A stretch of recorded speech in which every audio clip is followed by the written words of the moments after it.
صحیح بخاری کی ایک حدیث پیش کرتا ہوں جس سے آپ کو اندازہ ہوگا کہ تابعین کو نبی کریم صلی اللہ علیہ وآلہ وسلم اور صحابہ کرام علیہم رضوان کے زمانے کی لیلۃ القدر سے کس قدر پیار تھا، اور کس تجسس اور کیسے خوبصورت جذبات کے ساتھ مختلف بہانوں سے صحابہ سے حضور کی لیلۃ القدر کے واقعات پوچھتے تھے۔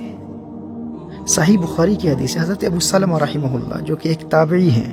اور حضرت عبد الرحمن بن عوف رضی اللہ تعالیٰ عنہ کے بیٹے ہیں، یہ ایک بہت بڑے عالم اور فقیہ تھے اور صحابی رسول حضرت ابو سعید خدری رضی اللہ تعالیٰ عنہ کے دوست تھے۔ حضرت ابو سلمہ فرماتے ہیں کہ میں اپنے دوست حضرت ابو سعید خدری رضی اللہ تعالیٰ عنہ کی بارگاہ میں حاضر ہوا اور عرض کی کہ کیوں نہ آج ہم فلاں باغ میں سیر کے لیے چلیں، سیر بھی ہو جائے گی اور اسی بہانے کچھ باتیں بھی کر لیں گے۔ اب سیر کیا کرنی تھی؟ ان کا ارادہ یہ تھا کہ ان کو سیر پر لے جاؤں گا اور سیر کے بہانے کچھ محبوب کا ذکر بھی ہو جائے گا،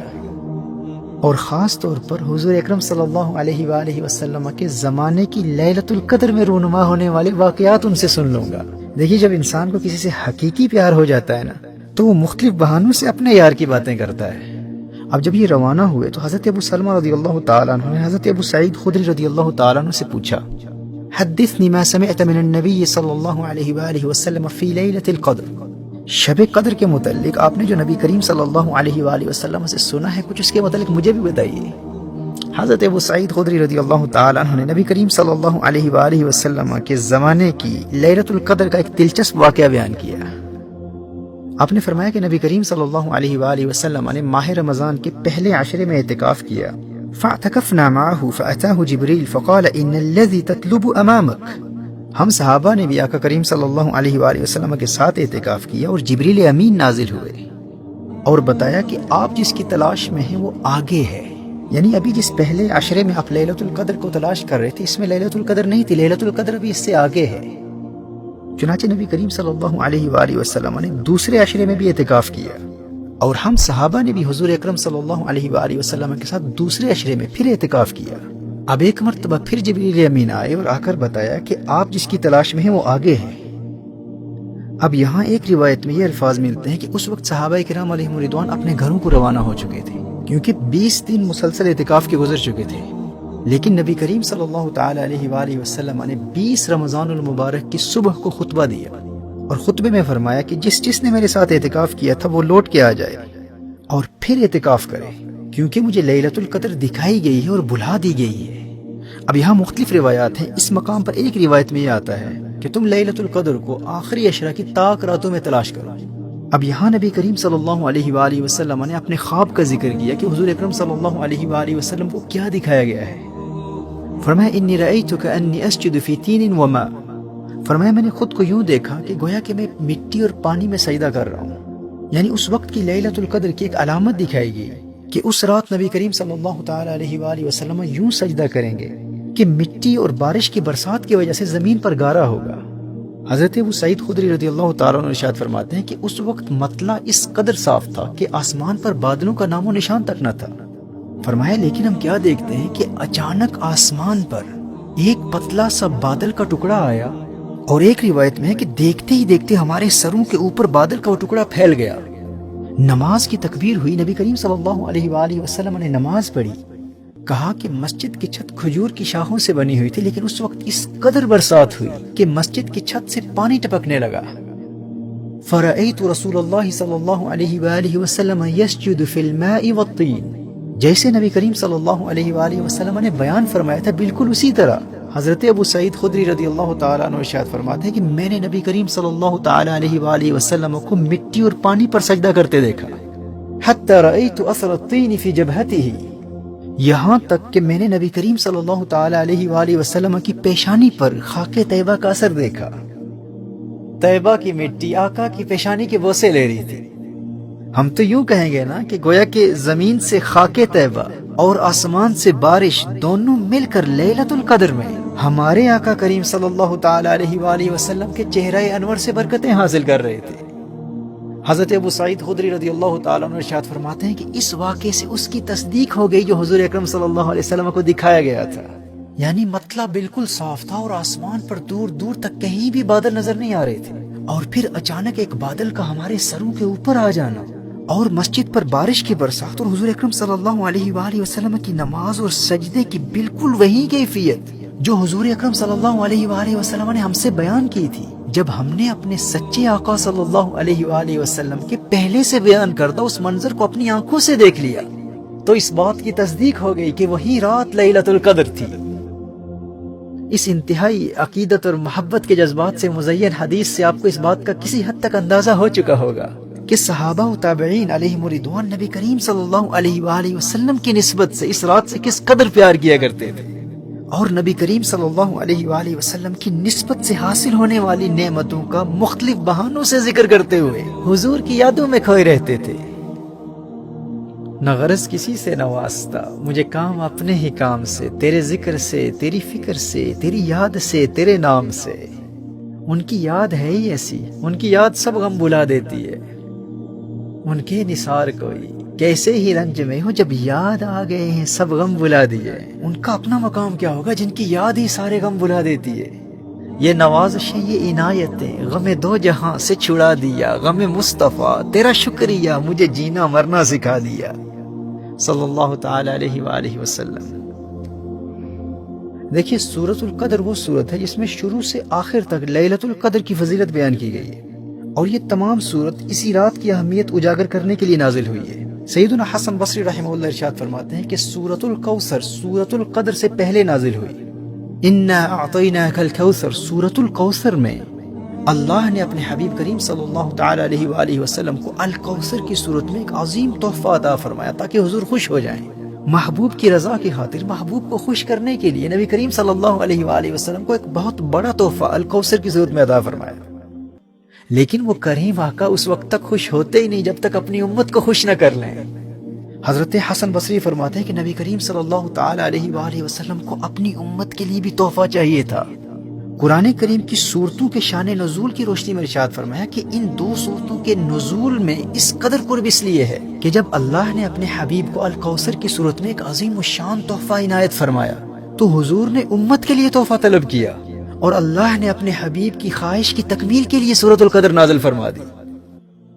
گویا کہ اللہ ارشاد فرما رہا ہے، محبوب تجھے خوش کرنے کے لیے تجھے تحفہ دیتا ہوں، انا اعطیناک الکوثر، اور اگر امت کی خوشی کے بغیر تو خوش نہیں ہوتا تو انا انزلناہ فی لیلۃ القدر، نزول سورۃ القدر کے ذریعے تیری خوشی کی خاطر، تیرے صدقے تیری امت کو لیلۃ القدر کا تحفہ عطا کرتا ہوں۔ تو نبی کریم صلی اللہ علیہ وآلہ وسلم کے سچے عاشق یہ جو پورا سال بے چینی سے اس رات کی راہ دیکھتے ہیں اور ہر سال ماہ رمضان میں اس خاص رات کی تلاش اور اس کے حصول کے انتظار میں بےتاب رہتے ہیں، ایسا کیوں ہوتا ہے؟ کیونکہ یہ حضور کے عاشقوں اور حضور کے غلاموں کے لیے اللہ کی بارگاہ سے حضور کا دلوایا ہوا ایک خاص تحفہ ہے۔ یہ ہے لیلۃ القدر۔ کس قدر محرومی ہے اس شخص کی جو غفلت کی وجہ سے اس قدر والی رات کی قدر نہ کر سکا۔ حضرت ابو بکر الوراق رحمہ اللہ ارشاد فرماتے ہیں کہ اس رات کو قدر والی رات کہا ہی اسی لیے جاتا ہے کہ زمانے میں جس کی کوئی قدر نہ کرتا ہو، اگر وہ عبادت کے ذریعے اس ایک رات کی قدر کر لے تو یہ قدر والی رات اس بے قدرے کو بھی صاحب قدر بنا دیتی ہے۔ تفسیر قرطبی میں امام قرطبی نے امام ابو بکر الوراق کا یہ قول نقل فرمایا جسے میں نے اپنے انداز اور الفاظ میں بیان کیا ہے۔ میرے دوستو، میری بھائی اور میری بہنوں، حضور سے سچی محبت کرنے والا سستی اور غفلت کی وجہ سے حضور کے دلوائے گئے اس تحفے کی کبھی بے ادبی نہیں کر سکتا۔ اسی لیے گزشتہ بیان میں اس رات کو تلاش کرنے کے مختلف طریقوں اور اس رات کی فضیلت اور حکم کے حوالے سے اسلام کے اصولوں اور شریعت مطہرہ کی ترجیحات کی روشنی میں جو 12 نکات میں نے بیان کیے ہیں، اور ابھی تو انگلش میں لیلۃ القدر 12 پوائنٹ ایکشن پلان بھی چھپ چکا ہے، اس کے ہر پوائنٹ پر عمل کرنے کی بھرپور کوشش کرنی ہے۔ اور یہ بھی یاد رکھیے گا کہ لیلۃ القدر کا آغاز عشاء کے وقت نہیں ہوتا، مغرب کے وقت ہوتا ہے، تو کہیں ایسا نہ ہو کہ باقی پوری رات عبادت میں گزار دیں اور افطار کے وقت فیملی کے ساتھ ہنسی مذاق میں، لغو گوئی یا فضول باتوں یا کسی کی غیبت کر کے رات کی ابتدا سے ہی اس کی برکتوں سے خود کو محروم کر چکے ہوں۔ اسی طرح دیکھا گیا ہے کہ لوگ رات بھر عبادت کرتے ہیں اور سحری کے وقت سمجھتے ہیں کہ بھئی رات بھر خوب عبادت کر لی، خوب آنسو بہا لی، اب عبادت سے فارغ ہو چکے ہیں، اب سحری کرتے ہوئے، اب کھانا کھاتے ہوئے، اب ہنسی مذاق میں یا گپ شپ میں، فضول باتوں میں، لغو گوئی میں یا کسی کی غیبت بھی کر دی تو کیا فرق پڑتا ہے؟ ہم نے پوری رات عبادت میں گزار دی ہے۔ بھائی میرے نادان بھائی، یہ لیلۃ القدر تیری زندگی میں انقلاب برپا کرنے کے لیے آئی ہے۔ ابھی فجر کا وقت داخل ہی نہیں ہوا اور تو نے ابھی سے ہی گناہوں کا سلسلہ شروع کر دیا ہے۔ بہت احتیاط سے اپنی عبادات کی حفاظت کرتے ہوئے اس رات کی تعظیم و تکریم کا اہتمام کرنا ہے۔ اور یاد رکھنا یہ وہ رات ہے جس کے متعلق سورۃ القدر میں اللہ جل وعلا نے ارشاد فرمایا تنزل الملائکۃ والروح، اس رات میں ملائکہ کا نزول ہوتا ہے، اور اس کثرت سے ملائکہ کا نزول ہوتا ہے کہ ایک حدیث میں اس رات کی علامات میں سے ایک علامت یہ بھی بیان کی گئی ہے کہ اس رات کے گزرنے کے بعد جب سورج طلوع ہوتا ہے تو بغیر شعاعوں کے طلوع ہوتا ہے۔ اس حوالے سے ایک قول یہ بھی ہے کہ نوری فرشتے امت کی مغفرت اور ان کے دینی اور دنیاوی مسائل کے حل کے لیے اس کثرت سے آئے ہوتے ہیں کہ سورج کی شعاعیں ان کے نور میں گم ہو جاتی ہیں، لیکن یہ نظارہ صرف اہل نظر کو نظر آتا ہے۔ پھر فرمایا تنزل الملائکۃ والروح، پورے سال میں صرف ایک ہی رات ایسی ہے جب قرآن اور لیلۃ القدر کی صورت میں امت کو دیے گئے اس خاص تحفے کا جشن منانے کے لیے تمام فرشتوں کے سردار خود جبریل امین بھی تشریف لاتے ہیں۔ یاد رکھنا نبی کریم صلی اللہ تعالی علیہ وآلہ وسلم کے ظاہری پردہ فرمانے کے بعد صرف یہی ایک رات ہے، پورے سال میں صرف یہی ایک رات ہے جس میں جبریل امین حضور کے عاشقوں سے، حضور کے غلاموں سے ملاقات کے لیے خود تشریف لاتے ہیں۔ یہاں اللہ جل وعلا یاد دلا رہا ہے یہ کوئی عام رات نہیں ہے، اس رات تمہارے پاس اسے بھیج رہا ہوں جسے فقط اپنے محبوب کے پاس بھیجا کرتا تھا۔ میرے بھائی اور میری بہنوں، اس رات کو قدر والی رات اس لیے بھی کہا جاتا ہے کیونکہ اللہ نے سب سے زیادہ قدر والے فرشتے کو سب سے زیادہ قدر والی کتاب کے ساتھ سب سے زیادہ قدر والے رسول کے پاس بھیجا، اور اب قیامت تک سب سے زیادہ قدر والے رسول کے صدقے سب سے زیادہ قدر والی امت کی طرف صرف اسی رات سب سے زیادہ قدر والا فرشتہ خود آیا کرے گا۔ اسی لیے تو یہ رات قدر والی رات ہے۔ یہ وہ رات ہے جس سے جبریل امین بھی پیار کرتے ہیں اور نبی کریم بھی پیار کرتے ہیں صلی اللہ تعالی علیہ وآلہ وسلم۔ ہمیں اس رات سے اسی لیے تو پیار ہے نا، کیونکہ یہ حضور کے دور کی رات ہے، یہ رات مصطفیٰ کے زمانے کی رات ہے، سجدے سے آج سر نہ اٹھانے کی رات ہے، گل کر دو سب چراغ کے اندر ہو روشنی، یہ رات تو دلوں کو جلانے کی رات ہے۔ کس قدر محرومی ہے اس شخص کی جو اس رات زندہ تو ہو لیکن اپنے مردہ دل کو زندہ نہ کر سکا۔ یہ رات مصطفیٰ کے زمانے کی رات ہے، سجدے سے آج سر نہ اٹھانے کی رات ہے، گل کر دو سب چراغ کے اندر ہو روشنی۔ اگر باطنی روشنی چاہتے ہو تو ظاہری چراغوں کو بجھانا پڑے گا، اپنی آنکھوں کو بند رکھنا پڑے گا، دنیا کے حسن سے کنارہ کرنا پڑے گا، پھر دل کی آنکھ کھلے گی۔ ہو دید کا جو شوق تو آنکھوں کو بند کر، ہے دیکھنا یہی کہ نہ دیکھا کرے کوئی۔ اور پھر کہتے ہو کہ انہیں دیکھنا چاہتا ہوں لیکن دنیا کی چراغوں کو بجھانے کے لیے بھی تیار نہیں ہوں، چاہتا ہوں کہ دل کی آنکھ کھل جائے لیکن میں یہ ظاہری آنکھیں بند تو نہیں کر سکتا، میں موویز بھی دیکھوں گا، بدنگاہی بھی کروں گا، لیکن انہیں بھی دیکھنا چاہتا ہوں۔ کوئی قربانی دینے کے لیے تیار نہیں ہو سکتا لیکن انہیں دیکھنا چاہتا ہوں۔ دنیا کے ہر کام کے لیے قربانی دینے کے لیے تو تیار ہے لیکن ان کی رضا، ان کی خوشی کے لیے کچھ قربان نہیں کر سکتا۔ تو نے عشق کو کھیل سمجھ رکھا ہے۔ کل تک جو قوم کھیلتی تھی شمشیروں کے ساتھ آج فلمیں دیکھتی ہے ہمشیروں کے ساتھ۔ تو شمشیروں کے ساتھ کھیلنے والا تھا، آج اپنی بہنوں کے ساتھ موویاں دیکھنے والا بن گیا اور پھر ان سے محبت کا دعویٰ بھی ہے۔ یہ وہ رات ہے جو تیرے باطن میں ایسا انقلاب بپا کر دے گی کہ تو دنیا کی ہر خواہش قربان کرنے کے لیے تیار ہو جائے گا، بس خلوص نیت سے اس قدر والی رات کی قدر کر لے۔ گل کر دو سب چراغ کے اندر ہو روشنی، یہ رات تو دلوں کو جلانے کی رات ہے۔ آئے ہیں آج ہم کو فرشتے خریدنے، آئے ہیں آج ہم کو فرشتے خریدنے، یہ عشق کی دکان سجانے کی رات ہے۔ چلتے ہیں آؤ ساقیے کوثر کی گھاٹ پر، یہ حشر تک کی پیاس بجھانے کی رات ہے۔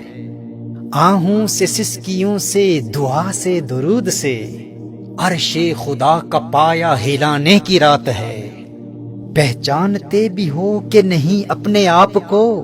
آئینہ زندگی کو دکھانے کی رات ہے۔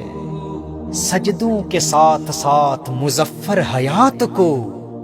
گرویدہ جہاد بنانے کی رات ہے۔ یہ رات مصطفیٰ کے زمانے کی رات ہے، سجدے سے آج سر نہ اٹھانے کی رات ہے۔